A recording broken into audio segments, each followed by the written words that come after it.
With the Omicron variant threatening to plunge the world into another cold COVID winter, some would say that it's finally time that America gets tough with its anti-vaxxers, perhaps by taxing them. I'm Bob Goulder with Tax Notes. Now, we all know there are massive externalities associated with the COVID-19 pandemic. And the biggest one of all stems from the decision not to go out and get the vaccine. Now, you can guess where this is headed. The impetus behind this kind of a sin tax would be to capture the public cost and make it private. To help me discuss the pros and cons of this, I'm joined by my colleague, Joe Thorndike, also of Tax Notes. Joe, tell me, you know how sin taxes work. Why shouldn't there be a tax on the unvaxxed? All right, Bob, I get it. This is a Pigouvian tax, essentially, that they can be used for any sort of market transaction where the true cost of an item, or in this case, a behavioral decision, isn't fully reflected in the price of that decision. In other words, at least some of the cost is being borne by people not involved in making the decision. But honestly, Bob, this sounds more like a fine than a tax. Isn't it more like a speeding ticket than a tax? Yeah, that distinction between what counts as a tax and what counts as a fine, that's something to take note of. And I agree that it's more than just mere semantics. But listen, we're in the midst of a global health emergency. People are literally dying out there. So I'm going to suggest we not get hung up on distractions. You can go ahead and call it a fine.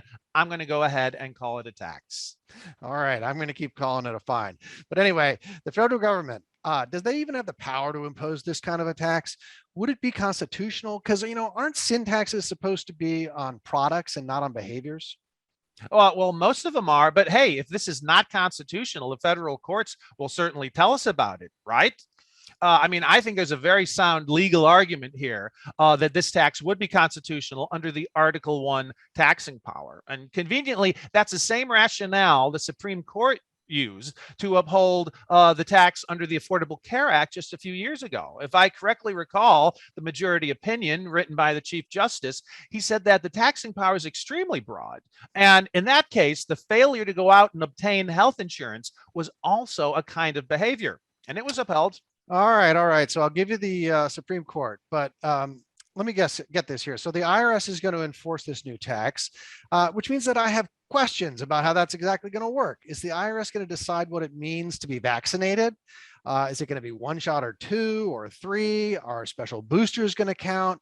Is the tax levied annually whenever new vaccines are required, or every time a booster is authorized? Who's going to answer all these questions?